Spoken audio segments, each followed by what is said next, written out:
love that you said that because like I was gonna go back to, like I said, my dad walked out on me when I was 4 years old. And then I lived with my mom, my grandmother, and my sister. And then probably when I was 12 or 13, my grandfather walked out on us as well. And honestly, it really comes down to the mind. I know like there's a lot of people in jail that blame their father not being there, their parent not being there. And I'm a proponent of that. It just doesn't matter. Like it really comes down to who you want to be as a person. Your mind is your limiter, not your environment, not who you are, not how you grew up. It's your mind. Even if I don't know what I'm talking about, I'm going in with 110% confidence. They're really making it okay for you to not face your problems. Confidence is key in 100%. almost everything in life, but definitely in sales. Yeah. Hey, what's up, guys? My name is Brandon Nobe. I'm super excited today. I'll be your host. I've got Kyla Dorsey in here with me as the co-host, and the other co-host is Ian Landry. We're going to really get it started today. Awesome. Thanks for hopping on, y'all. It's our first episode, so it's kind of intriguing and interesting. It's crazy to even be Talking here. about this for 6 months, 7 months. Almost probably 7 months now. Long It was just a time. dream at first, and now we're sitting in here really doing it. No doubt. What got you interested in starting one? Man, so it was actually really Kyler's idea. So I've been always into digital real estate and trying to create passive income. So coming with that, I was actually trying to partner with Kyler. I was like, because Kyler is really good in the tech side of it. So I really wanted to start like partnering with somebody who could start doing that side. And then I'll go out and start getting the people to actually get in because I'm good at talking. I'm good at networking.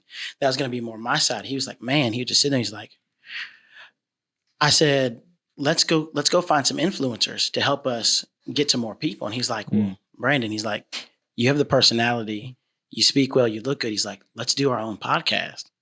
And man, I've been interested in it. We've been talking about it, like we said, how long now? 7 months? It's been a while, man. Yeah. What have you done? What's your experience? In podcasting, absolutely nothing. Yeah, who the hell are you? No, I started out, I've been playing music since I was maybe 13 years old, writing and recording music for myself, different groups. I was in a blues band for a while. We did like a little tour. It was kind of fun. That was about 5 years.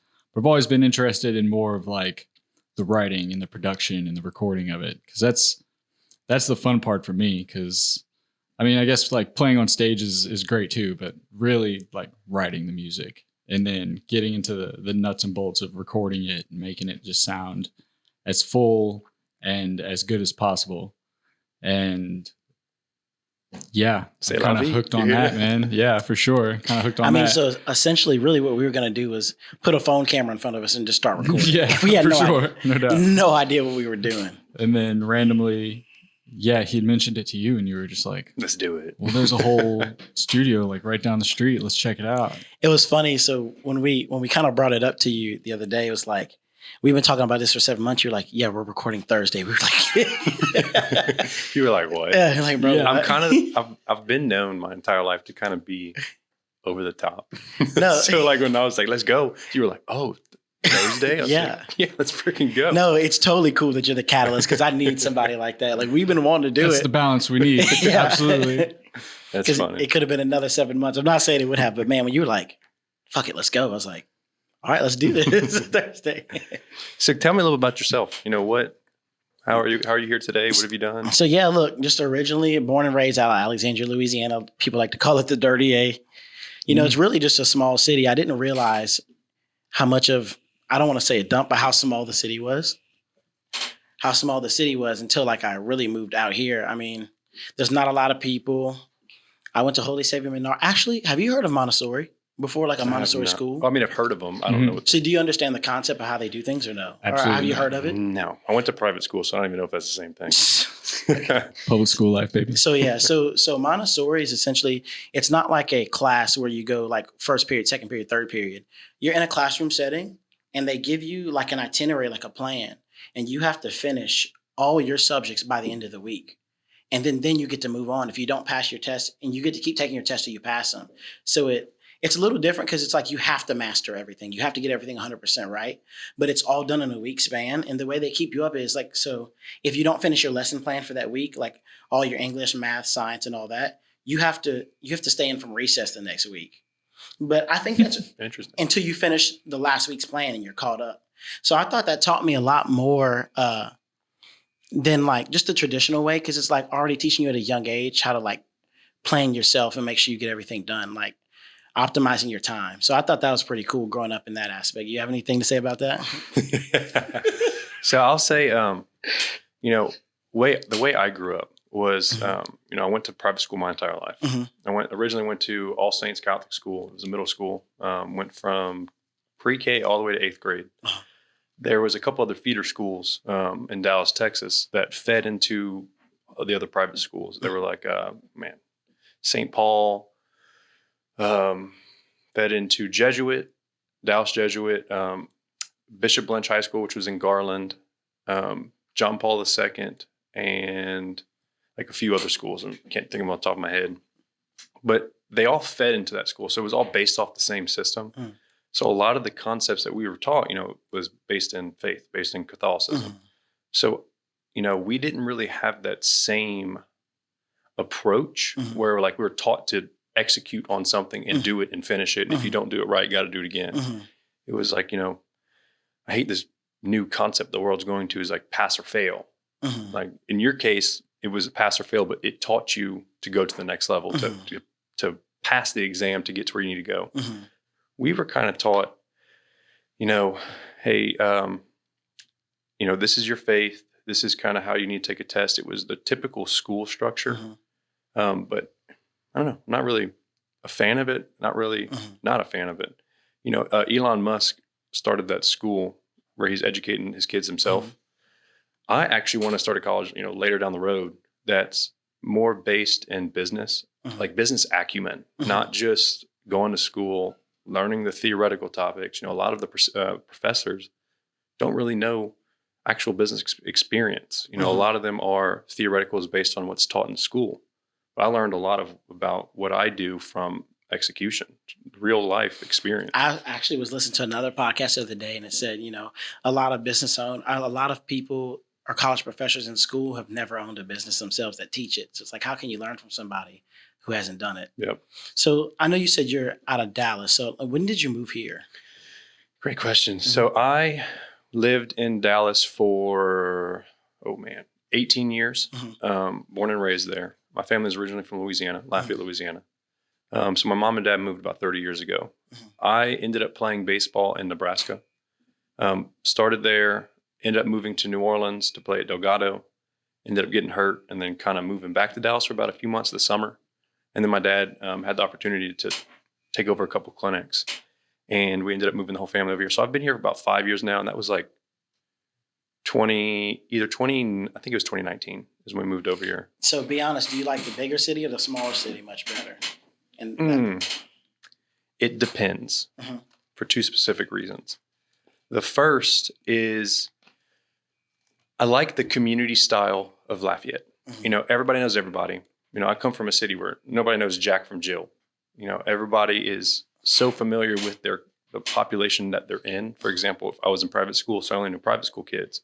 But I played select baseball, so I knew kids from all different types of public schools. So it kind of branched me out there a little more. So I like the Lafayette style here. Now, I'll say something that not all Lafayette people will agree with, but there's a lot of drinking. And a lot of like the lifestyle is based around drinking, you know, Mardi Gras, 100%. All that type of stuff. And there's a lot of community development here. And then one of the podcasts I recorded with Josh Gorey, I talked about a lot of economic development. And he was like, yeah, you know, he ended up buying the Walmart. There's a lot of growth here. That's what I like about Lafayette. There's so many opportunities. You said you brushed over that real quick. We're going to brush past it. You said that man just bought a Walmart. Yeah, it's a funny story, actually. Yeah. I know I kind of glanced over a little bit, but he, so I was interviewing him the other day, and I've known him for quite a good time. You know, I met him at a bar.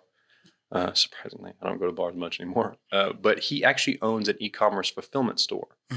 So he started in a smaller warehouse, ended up getting into another warehouse, ended up having 5 warehouses total now. He ended up in the warehouse before he's at the Walmart. He would drive past every day the Walmart.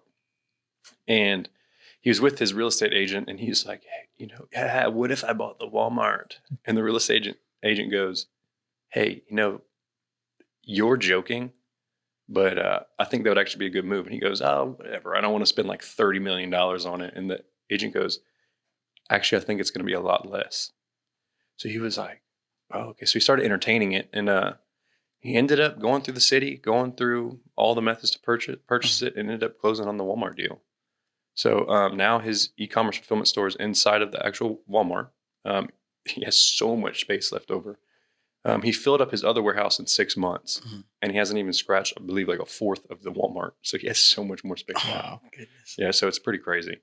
Let's tell me a little bit about what you do. And like, you played soccer back then? Yeah. So, I mean, really, since I could walk, I picked up a soccer ball, and I played everywhere all over the nation. I started out in Alexandria, like I said, and then they created a D1 team. That's pretty much a travel ball team. So we started traveling, Florida, Texas, just really anywhere in the southern region we started playing.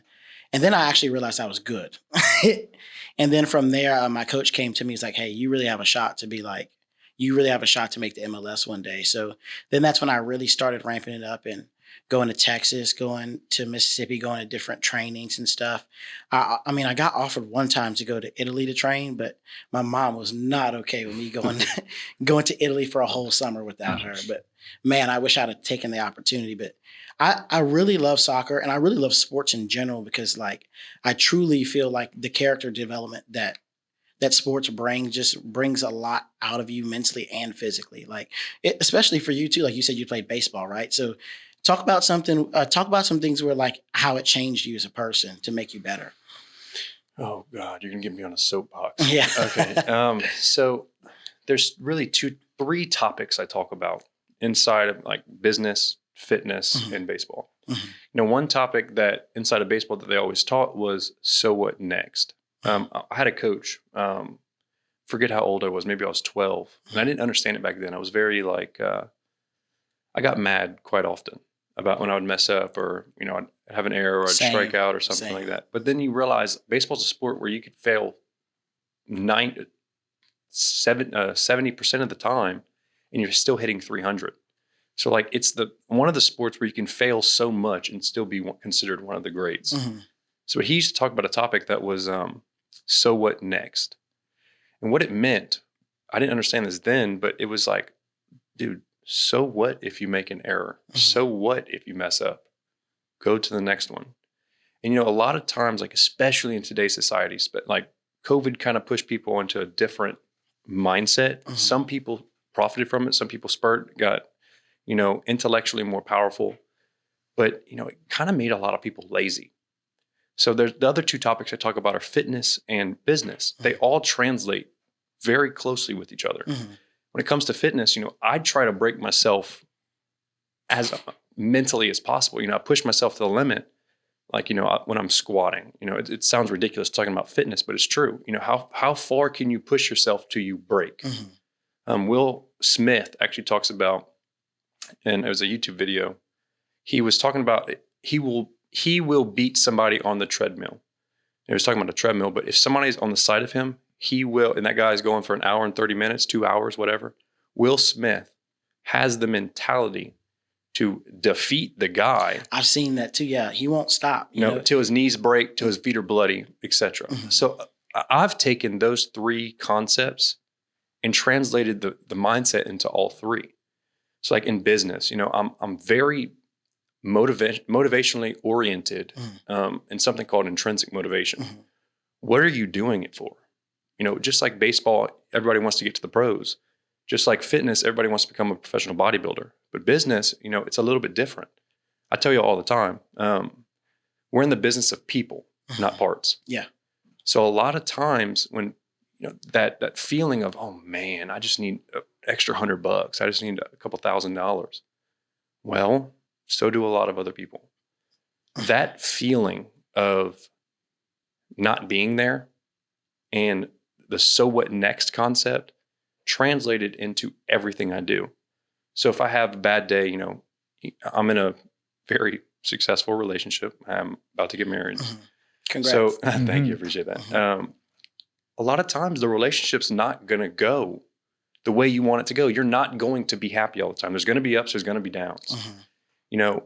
one thing Alyssa and I talk about quite often is, hey, look, how can we get through it? A lot of people, and this is a topic that kind of pisses me off, is cheating. A lot of people go in and is like, oh, it gets too hard, or she's not acting the way I want. It goes back to intrinsic motivation. Whatever type of relationship you want, make it happen. You can't just sit back and ask for everything to happen to you. Otherwise, you're just a freaking bum. Actually do what you need to get to the next steps. Relationship, business, fitness, baseball, sports, whatever it is, use that intrinsic motivation to get to the next level. 100%. I think something really important and it's actually making me nervous today because they're kind of changing it. Everybody gets a participation medal no matter what. Sports used to be for me, and this is how it taught me, it's okay to fail. Sports taught me that failure is okay and that you got to come back. You're only good as your next game. Okay, you failed last time. Well, we got another one, like you said. So what? Next up. So sports really brought me from the mentality from there, and it's trickled down 100% of my life with everything. Like you said, it's not going to go great every day in your relationship. It doesn't. And even in a relationship now, it doesn't go great every single day. But it's so what next? Or what can we do to fix the problem together? I think a lot of people also in this day and age, they don't look at the problem. They just get mad at each other. It's like, okay, well, what's the actual problem? Because now you're just fussing at each other and picking at each other instead of attacking what's actually wrong in the situation. And I feel like in sports really that deductive reasoning for everything, sports has really just brought it down to, okay, what I need to do to score a goal, what I need to do to hit a home run. Okay, I need to break it down this, and this. It's the same thing in a relationship. Okay, what do we need to do for this relationship to be successful? And it trickles down in every aspect of your life if you allow it to, and it can be in a positive manner. Yeah, rewind 20 years. Yeah. 20 years.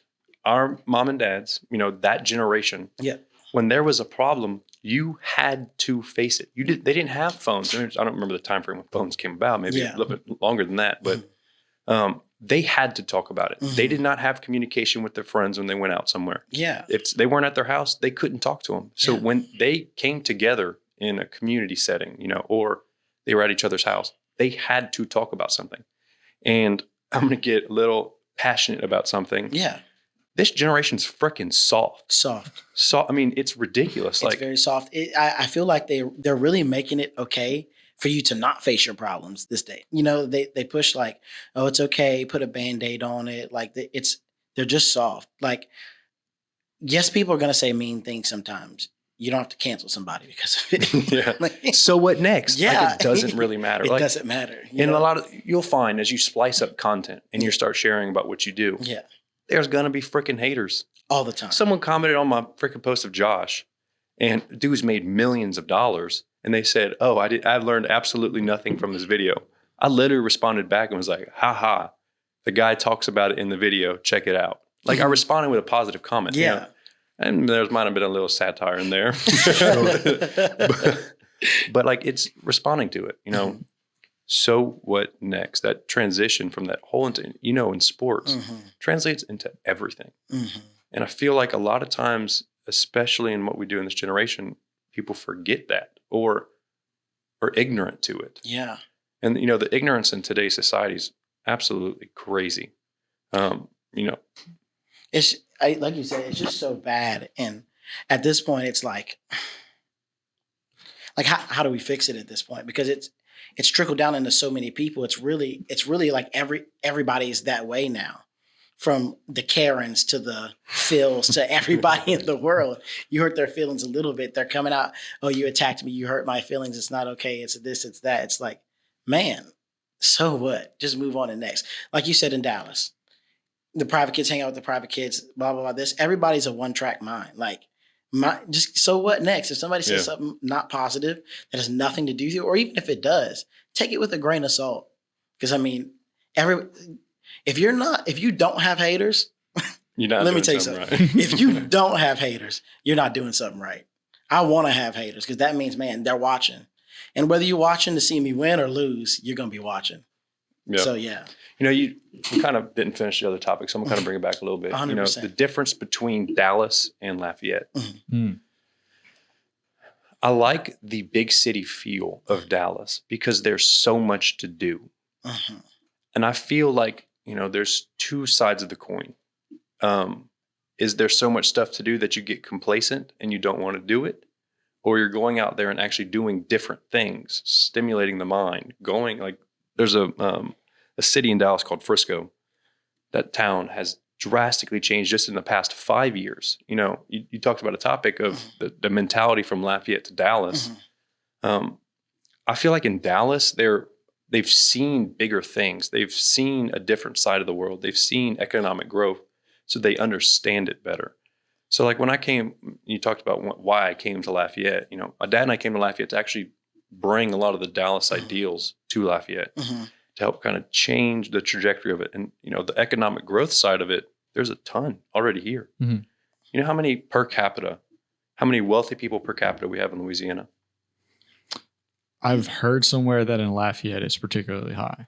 It's extremely high. Yeah. If you throw a coin, I guarantee you'll hit somebody. Okay. Well, start throwing some coins in. Hey, dude, I need some help. Yeah. Hey, bro. No doubt.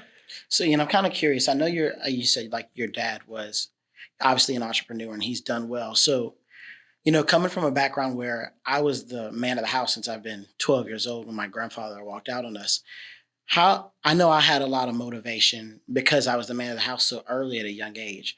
Can you talk about your motivation, even though you had both parents? What drives you so much? Because you're always going out, you're always to the nail. What drives you to still be that type of person, even though you've had, I'm not going to say everything handed to you, not at all, but why do you work so hard to make your own things when your dad's already worked so hard to put it in there for you? I love this concept. Yes. Because I have a lot, this is going to sound terrible, but I have a lot going against me. I'm an only child.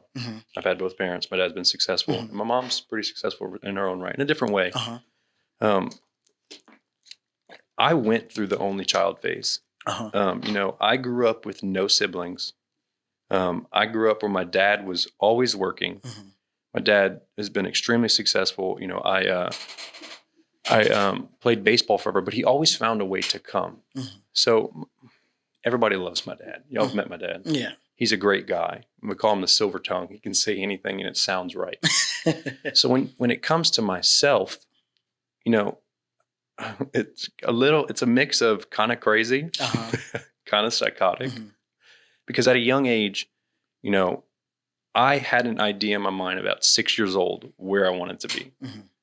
And originally it was baseball, but at the same time, it was I wanted to make a lot of money. And it's not just money motivated. It's like, I want to help 1 billion people. To be able to help 1 billion people, you have to do things different than most. So I already thought that at a young age. As time went on, you know, I figured out, you know, back to the baseball stuff and the motivation behind it.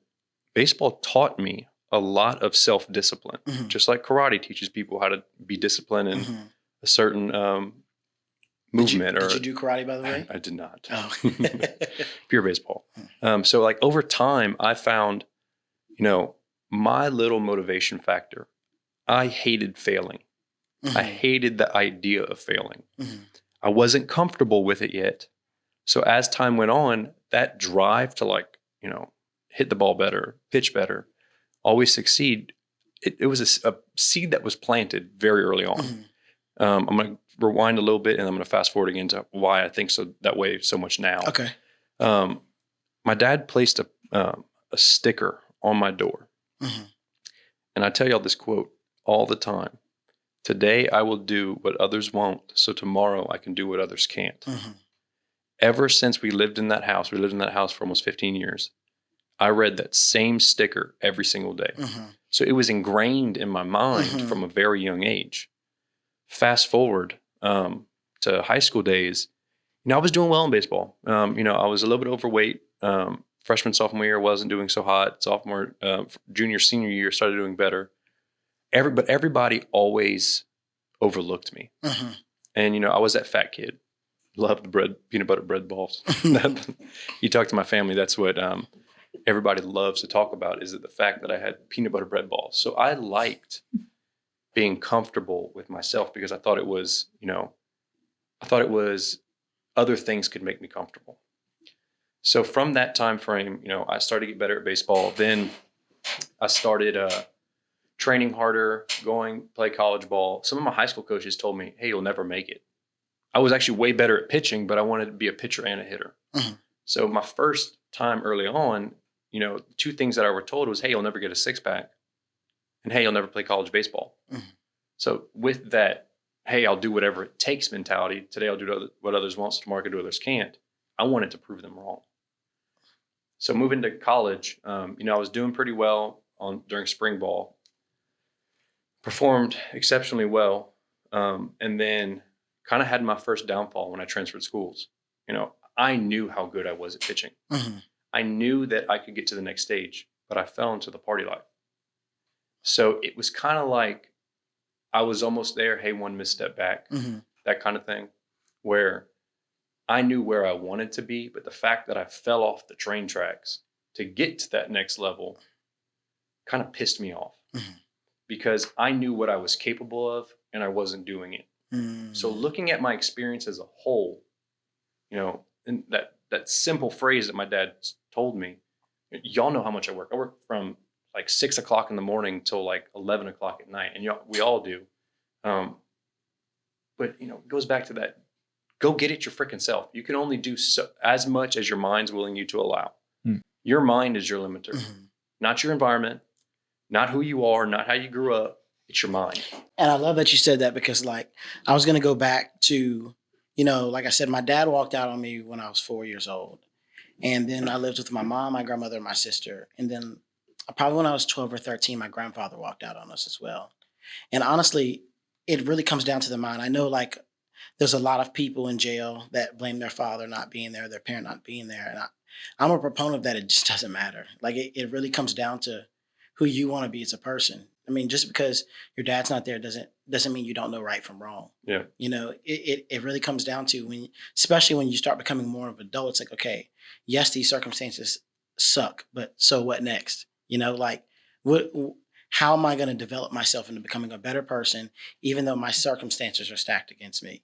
And ever since I was, like I said, since I was 4 years old, I felt like I've been the man of the house, even though my grandfather was around. I wasn't really close with him. I wasn't really close with my dad. So I had to learn how to be a man on my own, which is actually really tough. I truly believe that absent fathers in a household are a bigger deal than people like to make it out to be in this day and age. So really, and I have an awesome mom and grandma who raised me amazing. And I'm not saying they couldn't have done it. I mean, I'm not saying they did a bad job, but when you're one of the top 5 rated soccer players in Louisiana, you're 17 years old and everybody's dad's in the stands, and you score a goal and you look up and your dad's not there. That's tough. Yeah. Because who do you want to be there as a young man when you score a goal or you dunk a basketball or you strike somebody out or you put a home run 450 feet back? You want your dad to be there. So I really think that, like we said, in today's society, absent fathers or absent parents, period, is becoming a more trendy thing, and separate households. And I really feel like it needs to change because, yes, it's hard. And yes, like people like me can do it. But I feel like everybody mentally may not be able to do that. And that's something else I want to do. I want to help people. Like eventually I want to build something for those young kids and young kids, men, women. I want to help everybody. So essentially one day I want to open something for the battered women. I want to open something for kids who don't have a father or a mother in their life and help them get the nurturing or the sternness that they need to grow up and be, a productive member of society. So how did you go from, so you went from soccer and y'all are in sales now. So how did you go from, where you were at to being so motivated in sales? Like what was your... So, okay, I was working at my first job ever. I've only had about 3 jobs. So first job ever was at Chick-fil-A on Jackson Street in Alexandria, Louisiana. I did well there. Then I kind of moved out. On faith. So we could talk about that for a second. So when I turned about 21, 22, I was still living with my mom and grandma and my sister.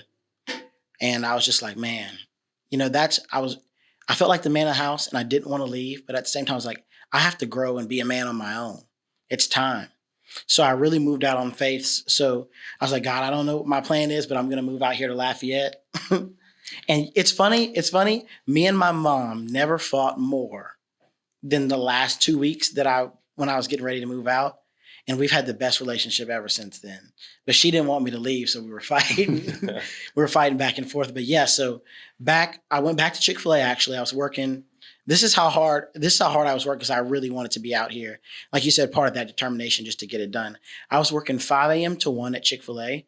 Then I was driving to Rouse's over there from Chick-fil-A on Ambassador. I was driving to Rouse's over there on Johnson Street and working 2 to 11. And I did that every day for about 3 or 4 months. And then I actually moved in with some pastors at the time that I was that I went to their church here. And they stopped me and they said, Brandon, we got to talk. I was pale. I had worked 80, 90-hour weeks every day, actually doing labor for a couple months. And I actually had to go to the hospital and get IV'd and everything. So that's when I stopped doing that and I transitioned just to Chick-fil-A. So, and about a year later, actually not even a year, it's probably about 8 months, I went from just a regular worker, cashier, to director of operations. And then I originally wanted to run a Chick-fil-A. But the person who had been there who was above me, he's been here for 15 years. He wasn't going anywhere. There was no more room for growth. So then that's when I started looking for other jobs and I reached out to Colonial Life. And they hired me on. And then fast forward 2 years later, I'm the top producing salesman at Colonial Life for the number 2 office in America. And then that's when me and you met. Me and you just happened to get to a lunch. We started talking. We're like-minded. And we really just went on from there. So, Colin, what about you? What made you want to come into sales, honestly? So I was an electrician for 13 years. Mm-hmm. And the thing about South Louisiana is during the summers, it's ridiculously hot. Hot is an understatement. Yeah. So if you're crawling around in an attic, pulling wire, pulling cable, you could die up there. It happens. Yeah. And unless you own your own business, the place I was at, there was really like kind of where you were saying, there's no room for growth. Mm-hmm. I didn't want to be 65 years old crawling around in an attic or digging a trench or anything like that. So I started working for myself and did that for about 6 months. It was okay. I had consistent work and then eventually got to the point where I had more than what I can do just myself. So, you try to hire some guys on, they don't show up or they don't do it right. And this is electricity. Like it's not something that you can just kind of half and not do properly. So you can't play electrician. You can't play electrician. Absolutely not. So I was at my house one night and I was like, man, I don't know what I'm going to do. Like I got to figure something out. I can't keep doing this. I've got a family, 2 kids. So I'm not even sure exactly what got me into looking into Colonial Life, but yeah, I did the same thing. I eventually got my license for insurance, went into that and was doing really well. Setting a lot of appointments, getting a lot of things done. Wasn't exactly the biggest fan of the process about having to wait, the steps and then waiting for the enrollments and things like that.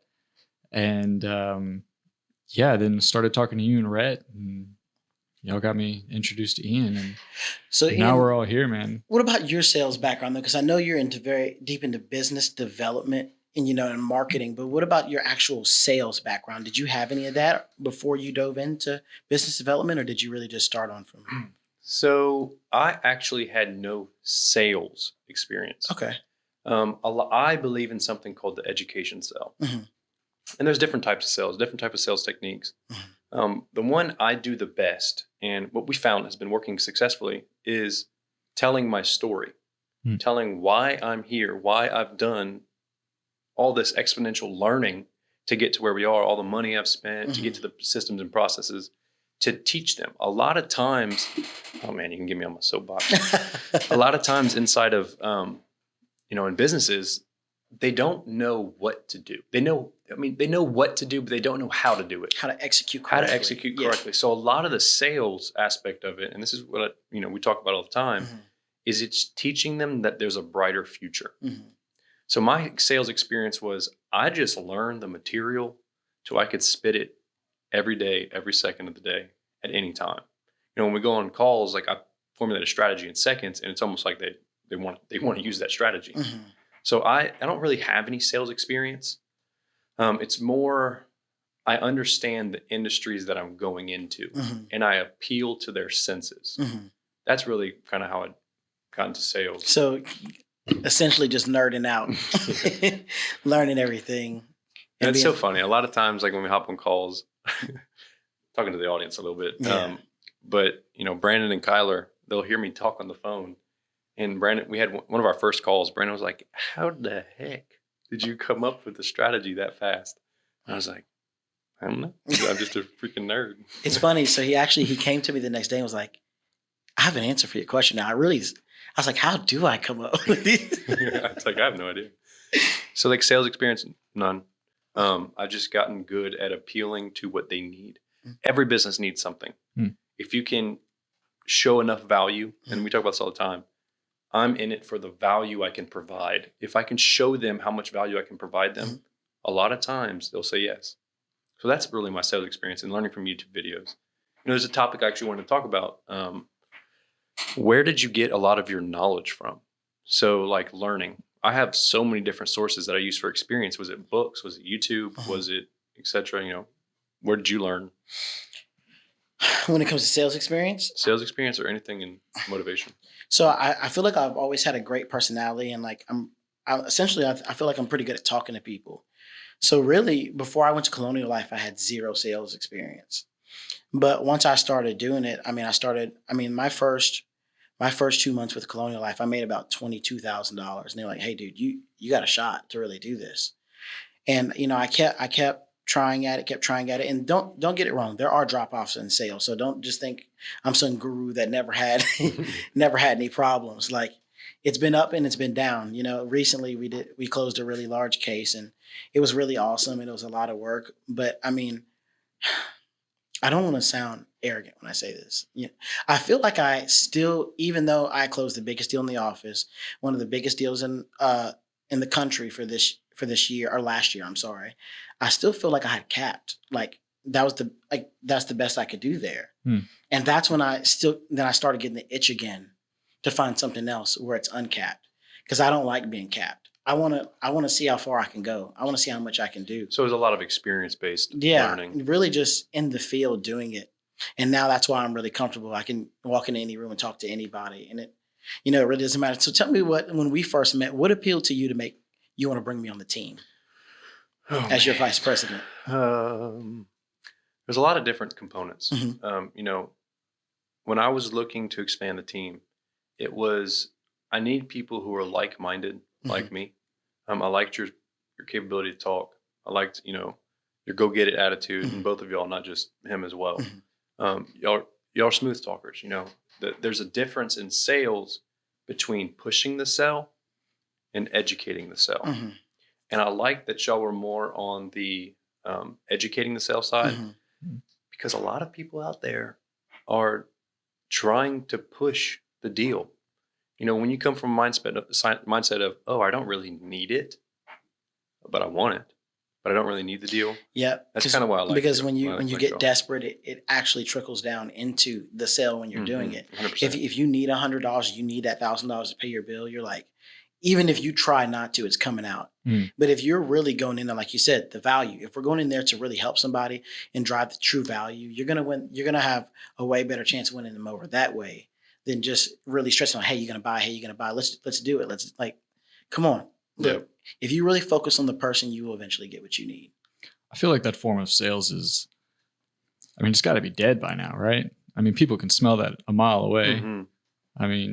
It's so unauthentic that it just kind of comes out of your pores that way, and it just immediately turns people off. So you'd be surprised. People still use it, though. I'm sure. Works. Like, I'm going to go into a topic kind of marketing based. Okay. I actually wrote down some books that I kind of want to talk about later in the call. Okay. Later in the podcast. Yeah. There's 3 books written by Russell Brunson, and it's a trilogy. It's called .com Secrets, Expert Secrets, and Traffic Secrets. Inside of the book, there's actually a few things that he talks about. 1 is the value, and 2 is understanding your audience. If you don't understand your audience, you push the sale. If you understand your audience, you don't have to push anything. It's making them want to make the decision. It's almost like you're providing so much value that they would feel stupid if they said no. Correct. Mm-hmm. That's the ideas that these books teach. And .com Secrets is more like funnel building, how to build the perfect sales funnel. Expert Secrets is like extracting knowledge and teaching it. And then Traffic Secrets is like how to get people in the doors, evergreen strategies. So that pushing of the sale, a lot of times, and a lot of people are going to get aggravated that I'm saying this, but they're not educated. Mm-hmm. They're not educated on the product. Mm-hmm. They don't know where their audience is, and they don't know how to sell to that person without feeling pushy. Mm-hmm. If you hit their needs, you don't have to push the sale. Mm. It's just hitting on the targets that benefit them the most. So do you feel like from when you started to now, as far as sales experience, do you feel like you could walk into any room right now and just sell anything that you know about? Yeah. I would say, it's going to sound a little arrogant. I would say based on my current knowledge, Mm-hmm. I know marketing like the back of my hand. I know sales like the back of my hand. I know healthcare like the back of my hand. Mm-hmm. I feel like I have the confidence to walk into a room and sell something. Mm-hmm. First off, that's the number one point for sales. Have the confidence to sell the Confidence product. is key in 100%. almost everything in life, but definitely in sales. Yeah. I was talking to someone the other day, someone who I might bring on for the company, for Interraven, and he was talking about this interesting concept that one of his VPs coined. And I'm not going to say the company name because they're a pretty big company, Mm-hmm. or the guy. But he said, activity brings opportunities, opportunities bring proposals, proposals bring confidence. That's what it was. Confidence, if you go through and you look at it on like a circular view, every time you bring a proposal and you close the deal, it breeds more confidence. The more confidence you have, the more activity you do. The more activity you do, the more opportunities you have. The more opportunities you have, the more proposals you can send out there. So it's kind of like this continuum in sales. The more confidence you have in yourself to be able to walk into a room and know you're going to do well, not everybody's going to say yes. So what next? It's Correct. a topic that translates. I mean, and it's funny. I know you said you're really big on education. Even if I don't know what I'm talking about, I'm going in with 110% confidence to close the deal. I can have no idea what I'm talking about. You're gonna think I do though, for sure. You know. Yeah, that mic is the best mic in existence of mics. That's like the sell. So look, Ian, I'd love for you to tell everybody what we really have going on at Interraven. Just talk a little bit about that and where we're headed in the direction of our company we got going right now. Yeah, so we really have three sectors. Mm-hmm. Right now, our biggest sector is focusing on helping marketing agencies. I'll kind of talk back a little bit, rewind a little bit about my struggles. Mm-hmm. And we go over our struggles all the time. I didn't know the correct strategies for one, how to scale a company. Mm-hmm. And so during COVID, I started this about 5 years ago. I actually sat down and started writing processes. So my processes and procedures are based on the industry as a whole and what marketing agencies will need to actually scale their business. What made you want to learn that though? Just how to scale businesses for people. What made you want to do that off the top of your head? I'm going to laugh. It's the same damn story I tell all the time. It was actually drop shipping. Yeah. And I was selling AirPod covers. No way, man. So I would buy a product, AirPod cover for $10, Uh-huh. and I would sell it for $15. Mm-hmm. But then I found, I'd have to sell a crap ton of products to even get to, a couple $10,000. You have to sell a ton of them. Mm-hmm. So then I figured out, man, there's got to be an easier way. Then I started diving into, what else is there out there? How do I learn more knowledge? That's actually what I typed into Google, how to learn more knowledge. Mm-hmm. And this was before those master classes that you see with like Neil deGrasse Tyson Mm-hmm. and the FBI guy, negotiation. I found one with someone who I call my YouTube mentors. I have a few of them. One is Tony Robbins. Tony Robbins is probably one of the brightest guys inside of motivation and business ideals. So I took his course, Tony Robbins, Dean Graziosi, and Russell Brunson's course called Mastermind.com. And in the first iteration of Mastermind.com, it was like how to extract your knowledge and present it on stage. Yeah. So I took that about 2019. I didn't have any of the experience back then. So I was like, oh, well, what do I say? What do I do? So then I kind of, drop shipping was happening at the same time. And I started wanting to learn more how to get my product. And I was like, oh, I don't want to teach baseball. I want to walk on stage and teach baseball. Anybody can talk about baseball. but I want to teach something that can actually change a multitude of people's lives. So I just started diving into digitalmarketer.com. Mm-hmm. And there was another one, I forget what the course was called, but I actually bought it. And I bought a series of courses over that year to teach myself how to scale a product or a business or a service or et cetera. And, one of my I have 2 claim to fames that I talk about. One is I got 5 certifications in 72 hours. Which is ridiculous. It's It's absurd. Yeah, it was like a certification that took about 3 weeks to complete. I literally sat down, went through one, went through the next one, watched the videos, fast forwarded the 2x. You can change how fast it goes on the video, and just went through it all. Answered the questions, got 100% on the test. Realized that I had an aptitude for it. How was your brain after that? Those 72 hours. Actually, pretty well. Really? Surprisingly, that was like the first time I realized, motivation wise, realized how much I was capable. Yeah. Going back to school, I could have cared less. I didn't care how well my grades did. All I cared about was swinging a bat, pitching a ball, Same. and playing college. That's all I cared about. All I cared about was playing balls. And I believed wholeheartily I was going to be a professional. So I didn't care that much about, and I'm sure you thought you were going to go professional as well. You're like, I'm not worried about that. I'm about to go make millions of dollars. I'm a professional marketer. Yeah. not sports. Different league. different type of industry. But yeah, after that year, COVID was a blessing and a curse in disguise. Mm-hmm. COVID really messed up a lot of people, really messed up a lot of businesses, Mm-hmm. Put some people in depressive states. It ruined a lot of people's lives. I have a family member that was affected by it. And so it affected people across the whole spectrum. Mm-hmm. But I actually used it, my dad and I actually used it to write the healthcare clinics, systems and procedures. He wrote it from an operations standpoint, and we wrote it from a marketing standpoint. Mm-hmm. So I wrote down all the processes I learned, and I started implementing them after COVID. So 21 came around. We started patient acquisition, Facebook ads. They performed extremely well. So then I wrote down my processes for that. So everything that I've done, I wrote down in systems and procedures. And at one point, not too long ago, right before you came on, maybe about September of last year, I was like, man, I could teach other people this. I had every system written down, and I was like, if I literally have a flash drive Mm-hmm. that has every single one of my systems and processes on it. And that thing probably has about, what I like to say, over $2 million worth of information on that flash drive. Mm-hmm. So that flash drive is my Where life. Is it? I'm not telling. So I wrote all of that down, and now I give it to businesses. Mm-hmm. So that's what Raven really is. It stands for the smartest bird on the internet. Mm-hmm. Enter, and then Raven. Ravens are extremely intelligent birds. Mm-hmm. They got the mind of a 3-year-old child, by the way. Problem solving. It's crazy. Yeah. They can put a rock inside of a bottle to displace the water to be able to drink the water. It's crazy. Absolutely. That's insane. Yeah. So that's kind of how we coined the term in Raven. Mm-hmm.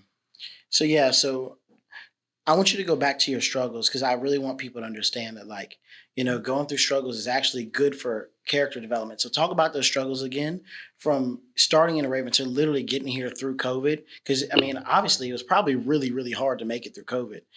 So yeah, I'll touch on 2 points. Okay. Of struggles. The first one, I'll say for last. Mm-hmm. The second one I'm going to talk about is I had a couple clients, actually. Mm-hmm. I ended up scaling up to about 10 grand. I was doing pretty well.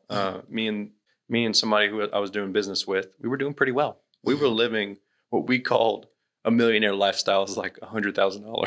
So we were spending all this money. It's all relative. First terrible decision of my life, for sure, relative to what we were spending at the time. yeah. So I did pretty well. And then, they started faltering off, and I didn't understand why. Later on, it was because of COVID, the systems I didn't have. I made some decisions that, weren't the best for companies, some that I'm not proud of. I spent money on a certain direction when it was really this direction.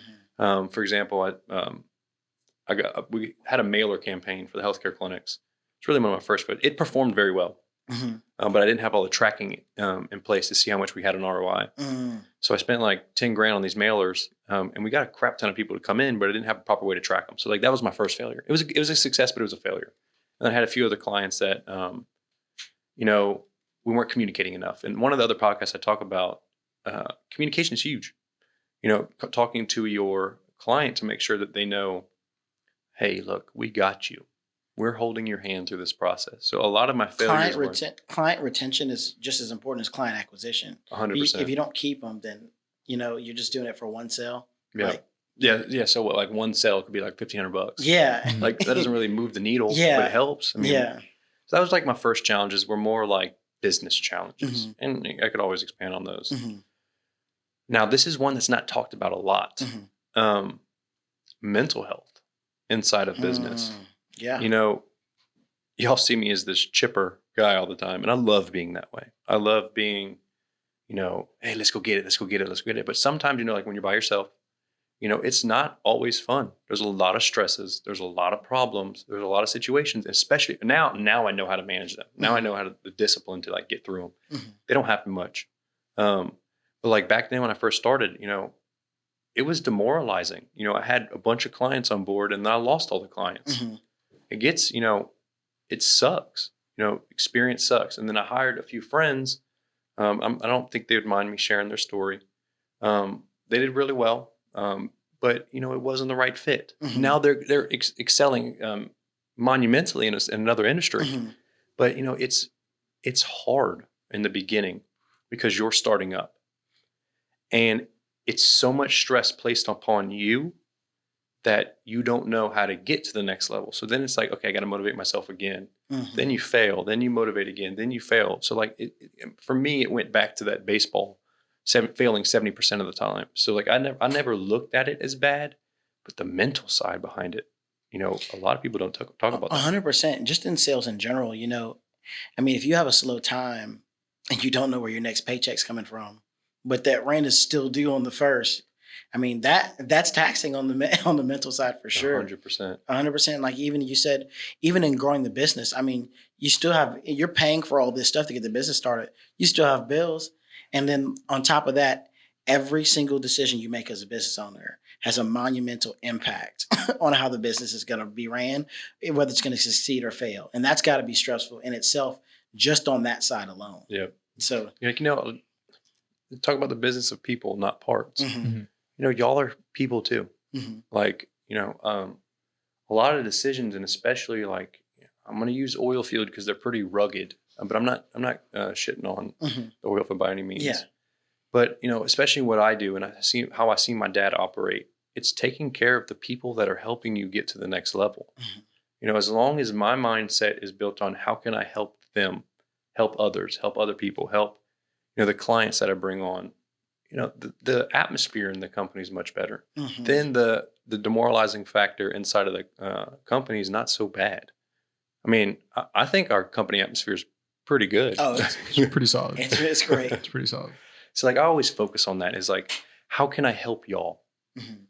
That's really what builds a team. And then, finding the team members is one thing, going out there and hiring people, but finding people that fit your atmosphere, your company value statement, your mission is hard. Not everybody's going to work out. I've had a few people that didn't work out. Y'all fit the mission pretty well. So that's why we're starting to be so much more successful. But, I had people that, it sucked. I didn't know how to make decisions. I didn't want to hurt them. I wanted to help them. And it didn't work out.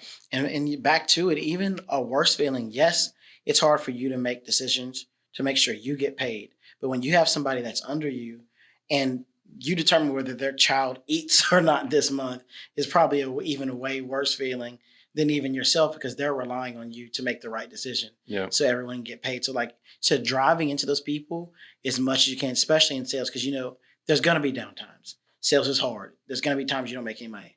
There might be a week, 2 weeks, even a bad month. But as long as you're driving it into those people, training them as much as you can, being positive, that's going to trickle down as a positive effect. And they're still going to keep working for you because of that. Yeah, but like one of the things that I actually shared on my Instagram, it was one of those like reel tweets. You post as a reel, just get more people to see it. Whatever strategy. I was in the car with Alyssa, my fiance, and I said to her, because I was, one of those episodes where I have to get past my mind. It's so hard when every decision rides on what I do. I have so many lives that I can impact by my decisions. She was like, if it was hard, if it was easy, everybody would do it. And then in that instant, I was like, you're right. Like there's a quote that I always like to say, it's heavy as the head that wears the crown. If you want to be the king, you got to make the decisions. And sometimes they're going to be hard. And it's not just acting like a king. Yeah. A lot of people act. Yeah. Like, you touched on something that I want to bring back up. And it's faith. A lot of people inside of faith, they either don't believe, or they don't believe in anything, or they don't know what they believe, or they don't know how they believe. When it comes to that king mentality, there's a huge movement on king mentality right now. Represent the king. It's backed by some level of faith. Faith in something, either yourself or God. A lot of people, and I've found, especially in the successful, if you study their lives, the extremely high 1%ers, they're based in some orientation of faith in something higher than themselves. They have this feeling where they they can get to the next level. They've had hard times where Jeff Bezos hasn't had a freaking hard time. The first company he starts, he turned into $1 billion company, but outlier. Yeah, definitely. But I feel like a lot of times faith-based practices, not just promoting any type of faith, just believing in something greater than yourself, monumentally helps the decisions you make. 100%. If it wasn't for God and my faith, I don't even know if I'd be alive today. So, just going through those hard times and having that faith as your background, it's really the foundation for everything. It's just my faith. So I feel like even in the business, if the foundation is faith and you grow up from there, then like you said, the morale is going to be good. You're going to work, your team's going to work harder for you. If you're really driving faith and then like really trying to bring value to people, you're going to catch some value on your way up as well. Yep. You know what? Have y'all read any books that y'all want to share about? Not recently, man. Not a reader? No, I'm definitely a reader. It's just been the last book I read was a history book about Alexander the Great, so it doesn't really translate to business very well. Great person to study, by the way. So I guess maybe something that could relate to business is just like if you see something and you want it, to go get it. So Alexander the Great was on his way to Asia, and there was a statue of Heracles in the city of Tyre. In the city of Tyre, there's Old Tyre and then there's New Tyre. Old Tyre was on the mainland, and they basically just tore down and rebuilt the city on an island that was a mile offshore. And so Alexander the Great, he's passing by and he sends a messenger to Tyre and he's like, hey, look, I'm passing through. I want to stop and, pay homage at this monument of Heracles. And he had just got done like just ransacking someplace. So they were like, total demolition. They were like, nah, we're good. We just heard about what happened. So, if you can just keep on moving, that would be really cool. He's like, nah, I'm coming. So they sent another messenger back. I was like, no, you can't. We're not going to let you in. So he took all of the remaining building material from the ransacked Old Tyre and built a bridge. This is 300 BC. Built a mile-long bridge to this island and ransacked it, paid his homage, and then just kept on trucking Asia. Like, dang. So, like, yeah, I guess when it comes to like, I guess that could be business related. Like, if you really want something, like, go get it. There's a way to do it. I'm actually glad you brought that up. There's a book I wrote down that, go read, but it's called Think and Grow Rich. Inside of Think and Grow Rich. Napoleon Hill. Yes, sir. There's a concept inside the book of who's at your round table. And, I'm very big into studying people who've been successful. Alexander the Great. I can't think of his name right now. The guy that Babylon. Anyway, I'll think of his name in a little while. Yeah, it's going to pop up. But there's certain people who I've studied in the past that sit at my round table. So like Alexander the Great, he was one of the greatest conquerors of all time. And if you look at any Roman emperors, not not all Roman emperors were great. A lot of them were mass genocidal murderers. Yeah. But like if you look at the ones who were philosophically based, they still understood that faith was a part of it. Marcus Aurelius. Marcus Aurelius. Yeah, A lot of them knew that there was something greater. So like if you look at and you study all the ancient emperors, conquerors, some are just absolute savages, like Genghis Khan. Do care less, but if you look at them, they're all based in faith to some degree. Speaking of savages, that's funny. The book I was going to tell you about, I don't know if you read it, but it's a great read, is Can't Hurt Me by David Goggins. I wrote that down. Yeah. Awesome. Look, for anybody who has not heard of David Goggins, please go look this man up. He is universally recognized as the hardest man alive.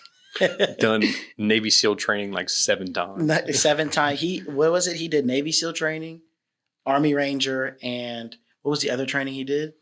I can't remember. I don't know, but he runs ultra marathons. Yeah, with no knees. With no knees. No knees. Marathons weren't enough. Ultra marathon. Well, hey, look, my name is Brandon Nobe, the host. Ian Landry, co-host, and we got Kyler Dorsey. Look, we're going to catch you guys next time. We ran out of time, but we'll be back. Peace.